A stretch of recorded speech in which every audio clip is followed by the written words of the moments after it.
इतिहास अक्सर अपने आप को दोहराता है, अक्सर अपने ही दगाबाज होते हैं। वो कहते हैं ना, चोट दुश्मन के तलवार से नहीं अपनों के खंजर से लगती है।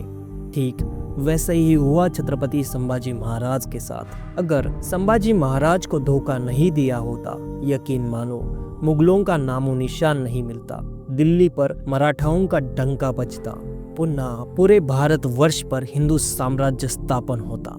औरंगजेब बस कुछ साल और जीता, और वैसे भी मराठाओं की मार से वो और उसके सिपाही अपना मनोबल पहले ही गंवा चुके थे।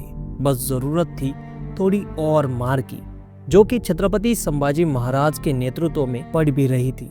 धोखा ये ऐसा शब्द है जिसने इतिहास में ऐसे ऐसे घाव दिए हैं जिनका दर्द हमें आज तक महसूस होता है, और ये घाव इसलिए भी चुभता है कि वो खंजर अपनों का ही होता है। हम कभी सोच भी नहीं सकते कि ये इंसान कैसे। जवाब लालच, द्वेष और स्वार्थ होता है। इसी गद्दारों की लिस्ट में एक नाम बड़ा प्रसिद्ध है, गनोजी शिर्के, जिसने अपने ही सगी बहन के पति मराठा साम्राज्य के छत्रपति संभाजी महाराज को मुगलों के हाथों पकड़वा दिया। जानता हूँ ये सुनकर और देखकर हर किसी को बहुत गुस्सा आता है, किंतु बदले में जो उसको मिला, इसे जानकर आपके कलेजे को ठंडक पड़ेगी। आपको मैं थोड़ा इतिहास में पीछे ले जाना चाहूँगा। बात तब की है जब शिवाजी महाराज ने शिर्के घराने की बेटी संभाजी महाराज के लिए चुनी, येसुबाई। उनके पिता का नाम था पिलाजीराव शिर्के। महाराज के पहले सब वतनदारी थी, यानी कुछ जमीन का हिस्सा या फिर गांव की देखरेख, पैसा उन वतनदारों के पास रहता। ये प्रथा मुगलों की थी, जिससे वतनदार बहुत मगरूर हो गए थे।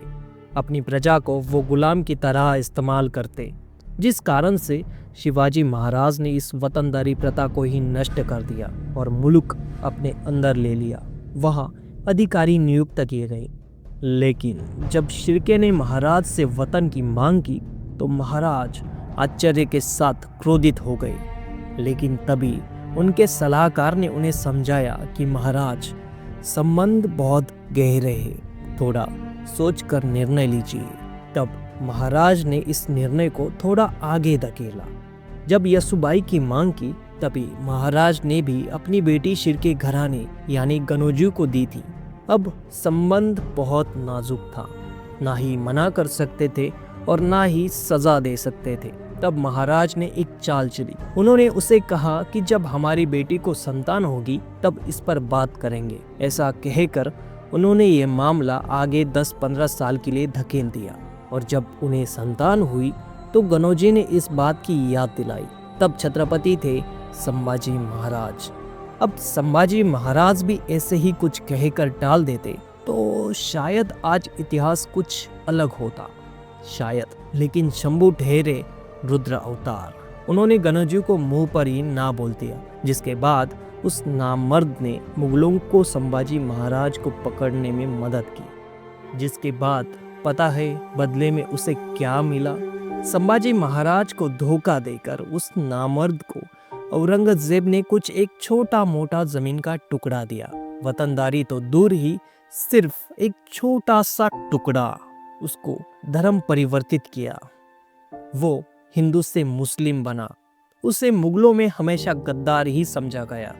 मराठों ने उसे जंग जंग ढूंढा। उसका पीछे जो कुछ था सब जलाकर खाक कर दिया। वो कुत्ते की मौत मरा। वैसे मुझसे पूछे तो अच्छा ही हुआ जो उसका धर्म बदला। ऐसी घिनौना खून हमें हमारे धर्म में चाहिए भी नहीं। छत्रपति संभाजी महाराज की जय, ये कमेंट में मुझे चाहिए। धन्यवाद। अगर आपको ये वीडियो पसंद आया तो वीडियो को लाइक कीजिए, और ऐसे ही वीडियो देखना चाहते हो तो प्लीज चैनल को सब्सक्राइब कीजिए। मिलते हैं अगले वीडियो में।